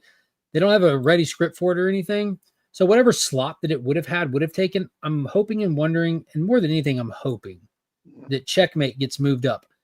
I want to return to these characters sooner than later. Like, I absolutely love these characters. Like, even the ones that don't suit up, like, dude, Ginger Cool is the man. You know what I mean? Like, they've made these people amazing. Ads is awesome. The best scene from the finale was that commanding performance. I got to check the actress's name, but she plays Leota Adebayo, Waller's daughter, when she brings Chris back from the edge. Man, that was a moment right there. That was awesome. I want to see more of them. Vigilante is still my favorite character. Yeah, he's awesome, isn't he? I wouldn't be surprised if Checkmate replaced Authority. Yeah, I didn't think about that. We got a couple of them. I was, in my mind, because how Authority moved from just being named to being named as an animated to being just kind of put on the back burner for now. In my mind, I automatically filled the Blue Beetle animated into that slot, even though we don't get any news on it other than them just confirming it's coming. I'm wondering what they do with it beyond that. Yeah, Gunn has said that he's most excited about a TV series that hasn't been announced yet. So who knows? Maybe it's Checkmate. I hope so. And yes, he is drinking from 2 different mugs, John. He's got coffee in one and water in another. Maybe that's why they couldn't announce what it was, because they were waiting on the finale reveal. Mm. Are you drinking from 2 different mugs? No. What's weird is he's the first one to ever notice that. I do it literally every stream. Mm-hmm. I always have coffee and water, but in different hands. That's right. If I didn't do that, like when you see me stop drinking the coffee and water, you can literally watch my face just change, like in the span of a stream. Like my eyes will get real red around them. I'll get droopy. Yeah. It's the only thing that keeps me going. Go back to some Guess That Key shows. Exactly. Because I'll stop drinking coffee. I'll start chugging coffee, but I'll stop at a certain point so that I'll be able to go straight to bed. And by the end of it, I'm just like, are you testing out your Halloween costume? Paulie's talking to you. Yes, I'm going as a Legionnaire. He's going as a Legion of Comics co-host. There you He's go. got the shirt. Get those at legionofcomics.shop. There you go. In the description. Yep. But yeah, all right. So Peacemaker. So hopeful. Overall, man, what do you think about this season? I prefer the first season, and it sounds corny, but I think that for one, it was faster paced. I think it was more hard hitting because we just didn't know what to expect. We got a lot more beats, I think, in that first season. This one really suffered from the 30-minute time frame compared to the first one. Like, it works perfectly fine, but I think that longer episode just allowed for more of that first season. I think back often to the first time they take Peacemaker out with the sniper rifle to go look at that guy's house who is suspected butterfly, and he doesn't even know what it means. At that point, the kids and his wife are all butterflies. They start drinking out those bowls for the first time, and he can't take the shot. And we know as the viewer that it's because he's broken having those flashbacks to Corto Maltese, and he's sitting there like kind of bugging out, and Vigilante just casually puts his hand on his shoulder and says, "I got you, man." In that moment, like, you're like, "Oh, dude, he's such a good friend." And 2 seconds later, one, and just popping heads. Yeah, I like the first season a lot better too. And James Gunn has said that the first season was about who these people are as their character, and the second season was about who these people were as people. I can definitely say I like them better as their characters than I do as the people. Yeah. Yeah, and T-Dub's got a good point. With it being the character study of Chris, it like the rest of them got regulated to cameos in each episode. That's super true. We got so much more depth with all the characters in the longer episode. And there was odd stuff with season 2. Michael Rooker's character wasn't needed at all. I think, well, thinking about it, they really elevated Eagly with that character because he was introduced and cameoed in a couple episodes, like you said, but he had that one episode that was more flushed out, and that was just to show us that Eagly is a meta, right? Which I think is fantastic. He's the prime. Season 2 in total is an 8 out of 10. I would have gone to 9 because of Earth X, but the finale episode, yeah, I would. Man, season 1 for me is a 9.5 out of 10 all day. Like it is so good. And season 2, I would put at an 8, not a Joe 8, a Legion 8. And I would have given it higher even with the shorter episodes because I like that character breakdown that it gave us. And man, that episode 5, something about episode 5, they hit, dude. That's just James Gunn's that's his turn. He has a specific writing structure that you can see that he reuses, like the format, like it's almost like his personal template. Episode 5 for both seasons was phenomenal. Yeah. Oh man. Yeah, but we don't, and again, like I think it played good for that episode, and I'm sure we will see it again. And I also think it justifies a lot of things with them doing that with Eagly. It's not even just what happens moving forward, but it definitely justifies some things. Because what was it, episode 2, where Eagly just wrecks house and takes out the whole strike team? Yeah. Yeah. Oh, dude, how cool was that? Yeah, like finally, he was nice to Economos. And I posted on IG yesterday Economos' first appearance and Eagly's first appearance. Then on the second slide, it was Eagly putting the wing on his shoulder. That was good stuff. Yeah. Swing over to NYCC for a minute. I think I have 2 things in here of note. 2 things of note. Also, if y'all haven't already, go see Tron. Big spoiler. But 2 things of note. This is number 1. This was the big announcement in the comic initiative. I believe this is an entire new initiative. We've been under the DC All In initiative since we've gotten into past the All In one shot that kicked it off, that started this new writers and artists jumping on the titles, the creation of the Absolute World. And it's been 2 years that we've been under this initiative. So we're switching up in March of 2026. It'll go from All In to Next Level, which is a very apt name.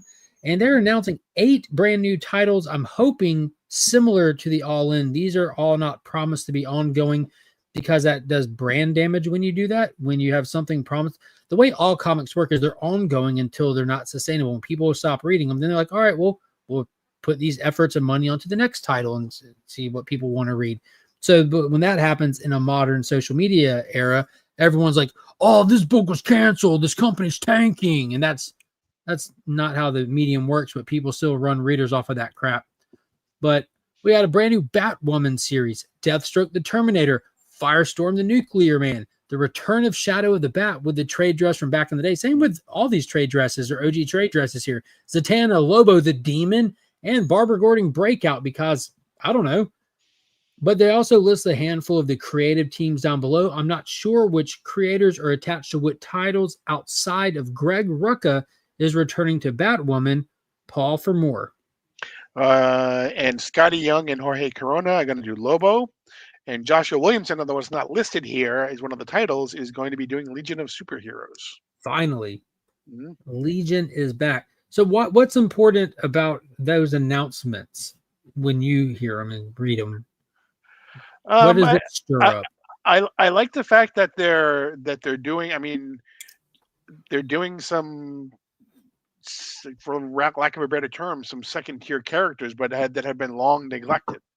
So I mean, Firestorm has had a couple of series, but I mean, Lobo. To me, Lobo's a no brainer because he's going to be in Supergirl. So it absolutely makes sense that you got to do a Lobo. Yeah, that's going to be free money for a while right there. Right. And with him Exactly. putting Scotty Young on it, that's huge. This is his first DC title as a writer. He's only done a couple of covers for him that were exclusives through his shop. But Scotty Young's known for those chibi covers, but everything that he's written has been highly, highly regarded. Like his Strange Academy series went on for a long time. He's done a couple of indie comics that were got really great reviews. So I'm excited to see what he does with the main man for sure. And Jorge Corona is almost like D-Dub's reincarnated. Right. And then you got, Greg Rucka going back to the character that he created with Batwoman. So you had theorized, and it kind of makes sense. So Marika Tamaki possibly on Shadow of the Bat because of what she did on Detective. That long run at Detective, yeah. which was fantastic. Yeah. James Herron, now that I think about it, when I look at James Herron, if he's doing writing and art, to me, Demon seems like the title that he would be on. I do not want Denny's Camp, which I'm fearful they'll get put on the Demon. I don't want Denny's Camp or what was the other one? Jeff Lemire on the Demon. Yeah. But to me, I mean, I could see, when I look at Ultra Mega, which he did, to me, I could easily see him. Wait, James Herron did Ultra Mega? Yeah. Oh, he'd be good on any of these then. But I think he would, I think the Demon would fit his art style perfectly. Oh, yeah, because he writes and draws it, doesn't he? Yep. Yeah, that first volume of Ultra Mega was fantastic. The second volume, I read the first one. I'm like, I don't need to add it to my pull list. It didn't grab me like volume 1 did. It would have been cool to see Flurry had something funny about the duck when Eagly showed up and they walked out of the building. Yeah. I don't want fleeks on Demon. Yeah, it'd be weird to see the Demon shaped like a cat. Right. And you would also, again, theorize, which again makes more sense. Jamal Campbell seems like a slam dunk for Zatanna because he just did the 6-issue miniseries. So yeah, almost like a proving ground for it. His art's fantastic. I like Zatanna as like Justice League Dark adjacent. I like her as an ensemble character. I don't need her as a solo. And if you're gonna do a Zatanna series, it needs to be a duo series with her and John. Like I don't necessarily want a John Constantine series. So I mean, you could do like little 3-issue, 5-issue arcs with just one or the other, but they're kind of like intertwined in my mind at this point. And I'm sure he'll be all through as a Zatanna ongoing series, but maybe it's another mini series. Who knows? Mm-hmm. I don't know. They announced they're going to have a DC AEW crossover series. Not just a cover, not just little backup cover. thing. It's going to actually be a 6-issue miniseries. If they don't get Jeremy Adams to write it, they missed an opportunity. Jeremy Adams is writing a Batman 3-issue miniseries with art by Tony Daniel. Oh, Tony Daniel. They got Tony S. Daniel? Mm-hmm. The Tony Daniel? Yep. I don't see him doing a lot of stuff these days. Right. Dude, DC's really going back to it, man. They got the old logo back. They're getting the old titles back. They're calling in some of like the big hitters. Like this is they must be doing just fine with sales. Well, they've been dominating. And no secret. For 2 years now, they've been dominating sales chart, taking it over more and more consistently. And it's cool. As they're doing it, they're investing it back in with these names, dude. Right. And while we're talking about sales, and let's talk about the elephant in the room, is that the biggest sales drivers pretty much for Marvel are the Ultimate Universe. And it was announced also that it is ending in April of 2026. Paul's only bringing this up to protect us from the FCC. Exactly. Because apparently that was what Jonathan Hickman signed on for. He signed on for 3 years, and that was it. And they're sticking by what he said. I'm sure it'll come back somehow, some way. But supposedly it is ending in 2026, the Ultimate Universe. So, and Marvel says we're really doing it. We're not kidding. We're really doing it. Yeah, the sales don't justify keeping it around anymore. The only one that's doing anything for him is Spider-Man, I think. And maybe that's why they got to get rid of it. Like, too many people like this. We got to do something about this.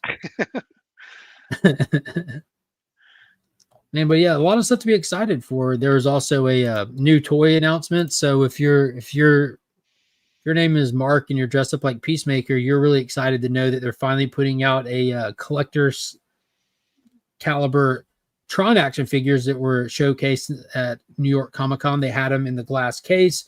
From Legacy specifically, they has Lab where you have to go like the Kickstarter thing, kind of like the McFarlane drawing board where you go in and you pre-order them. If they pass the goal, they'll make them kind of thing.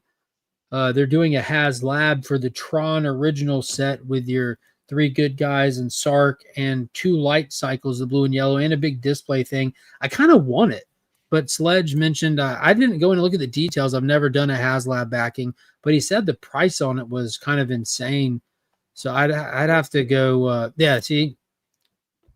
But that's not what I'm talking about. They had Tron Legacy Hasbro figures, just regular old Hasbro lines like the Marvel Legends and the Star Wars, like they're stand. Oh my god, $60! Wow, for 6 figures and 2 bikes and a stand. Wow, Batman, Bat Signal, Superman, Batman, Wonder Woman, Batmobile, extra accessories, metal poster, McFarlane signature. 9 items in the drawing board for top tier stuff was what, 200? Yeah, 189 plus tax. Yeah, 189. Yeah. So yeah, that's oh my god, no, hard pass. I don't do the 375s. No. I thought those were like 6-inch figures, bro. Like the Diamond Selects. I thought they were just kind of because Diamond Select already made Tron, Flynn, Sark, which are fantastic, but the Tron Legacy figures look awesome. You got Rinsler, you got Clue, and all of them come with the helmet on and the head sculpts. You got Sam, you have the light cycle, and it even has the blue trail. The actual light wall you can put up behind it. Yeah, HasLab's always been trying to rip people off, just like they did with the Robbie Reyes Ghost Rider car. Like that, dude, they could have just made that car. Everyone would have bought it. People don't like to do these crowdfunding things like that, though. Like not with this stuff. I don't know. It's just weird. McFarlane's a little different. He seems to have some good. Yeah, except that he dropped like 100 figures last week. A lot. But I mean, like he funded that Snyder Batmobile, no problem. Yeah. And I haven't checked on it recently. Have you looked at the Harley recently? I have not. I'm sure he because it was like half the price of the Superman, Batman, and Wonder Woman one. Yeah, I'm gonna pull it up right now. I'm curious where it's at because I haven't looked at it because it sits there for 30 days. Drawing board. Sure does take a long time for it to load. Does it take a long time to load when you go into it? Yeah. Bro, it's at 81% funded for a Harley Quinn figure from the first Suicide Squad movie. And just for context here, people, funded means that he's trying to get $250,000. Like that, he's not doing a small goal for these things, and people are backing him. Like, look at this. Guaranteed backed, like guaranteed. It's got 16 days to go, and it's 81% funded. Guaranteed it'll happen. It's looking for $250,000 for this, and he'll get it. Right. I've already backed it at the fullest level. But you get the figure, and like the cool thing is with the accessories and stuff, the bat has all the little details on it. The revolver has the writing on the chamber and everything. And it's cool. It comes with 4 different face plates, not counting the one on her. Alternate arms where you can put the jacket on her. And you're getting your first ever Jared Leto Joker, which I'm stoked about. I wish he was in any other outfit than this. But he does a lot. He does like 4 significant different outfits in the movie, counting this one. And I don't know. I kind of wanted the purple coat, the long coat one. This one's cool and all. It's just not enough color, and I think that's why they chose this one because it's just black and white. Does it come with the hand with the mouth on it? Do you get a? I think he has gloves on. Unfortunately, yeah, he has gloves on, and he's holding playing cards in one hand. Yeah. So that's one reason I wanted the coat because he's wearing the pants and the coat, but no shirt, so you can see the tattoos and stuff. Which I like that version of Joker. I like that take on him. I remember the first time I saw that movie and when the the Belle Reve guard was gambling, and they took him to the back room of the kitchen. And he's cutting jokes, and the guy tells him like, "Hey man, this is serious." And about that time, you hear Joker walk in, and just he puts his hands on his shoulder. And I remember we didn't know what this Joker was going to do or be, and just how unnerving and creepy he was. I mean, I dug it. I dug it a lot. I still do. But it also, if you back it all the way, it comes with all the cool stuff, plus a second Harley Quinn, and it's called something like Movie Something. Forget what it's called. Classic comic Harley Quinn. So it's just painted up in the black and red in her comic book covers. But some cool stuff for sure. $250,000. He will definitely get it. Oh yeah. Yeah, those are the ones I'm talking about. They're 6-inch, yeah. But yeah, dude, I'm going to end up getting all of those. They've never made really great Tron figures. They've got like the ones that came out when the movie first came out. And they're like 4-inch figures, and I think it's Spin Master that made them. But they're not great. The likeness isn't great. The packaging is rough because you have to rip them to get into them and everything. And they're pretty expensive because a lot of them didn't sell back in the day, I guess. So there's just not a lot of them out there. I don't know. The Hasbro Tron figures in the 4-inch style because they said to give those who own the originals as kids that nostalgic feel. You always have those reaction figures too, those little. Never understood the appeal of those things. Teach their own. All right. Well, it's a little bit after 10. Do you want to get into anything else tonight? You good till next week? Yeah, it wasn't a huge. I mean, DCKO was the big thing, but it wasn't really a huge comic week this week. No, we can dive into that in more detail because that was a big announcement. But it's a small release week for this week as well. I was looking at the books, the shop earlier. Yep. I'm like, okay, thank God. I'm good for a light week. Dude, those DC Finance orders still haven't come in. Like the difference, like I'm very pro Lunar, very pro Lunar over Diamond. Like I love and appreciate Diamond for all of it's done over the years. But I'm very pro Lunar ever since COVID. I'm like, come on, guys, like ship books. People trying to eat out here and people trying not to go crazy. And, you know, back in the Great Depression, remember the movie industry thrived back in the Depression. Like when people are down bad, they need their stories. It helps us.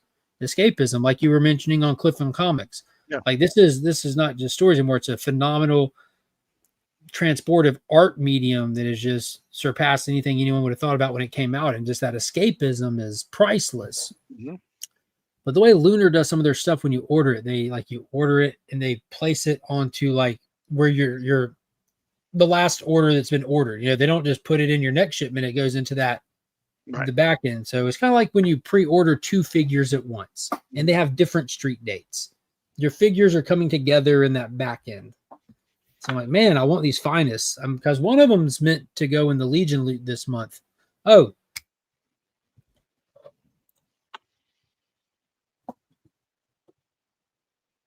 for the channel members in the Legion tier, this is some of the items that will be in the Legion loot for October.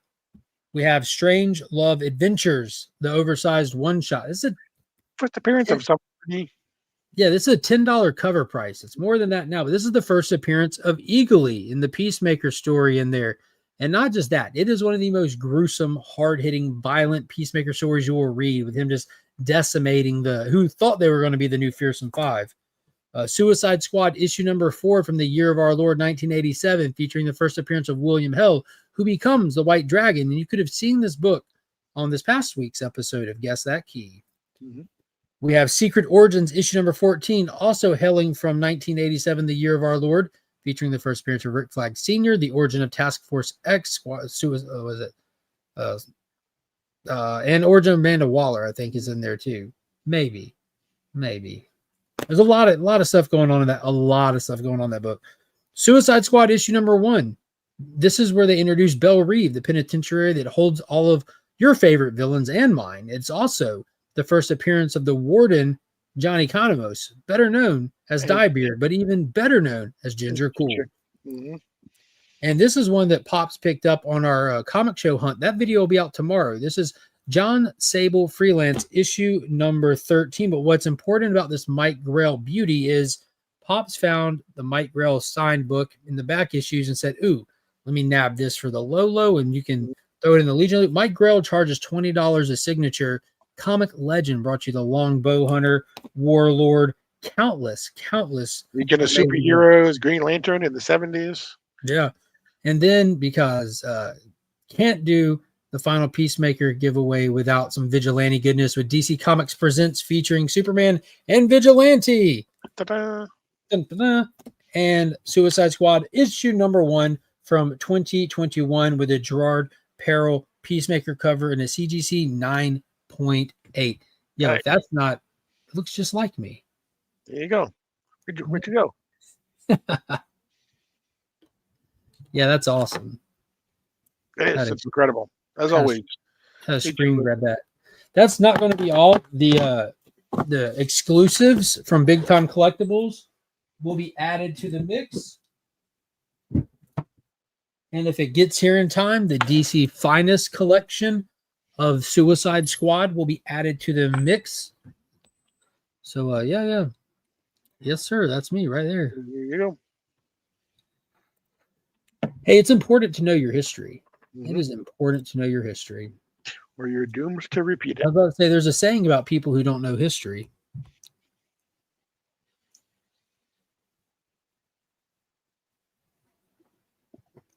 Well, that's going to do it for tonight. I appreciate everybody coming and hanging out. The DC Deep Dive will air tomorrow at 10 a.m. on Paul's channel, so check the description. Make sure you're subscribed to him. We dive into Absolute Batman, issue number 13, the penultimate issue to the Bane storyline, the introduction of Catwoman, and more characters. So if you want to see the first appearance of brand new Absolute characters, make sure you don't miss out on that. And I hope everyone has a phenomenal day. We'll be back here next week at 8:30 doing it again with so much less to talk about. We won't have a new episode of Peacemaker. No. I might still be talking about Tron Ares, though. Who knows? I'll probably have seen it again. Might be back with popcorn buckets and stuff. We'll see. We'll see what happens. But I hope everyone has a good night. Until next time, as always, I'm Mark. But we are Legion. Only one of us has a parachute. Good luck. Ah!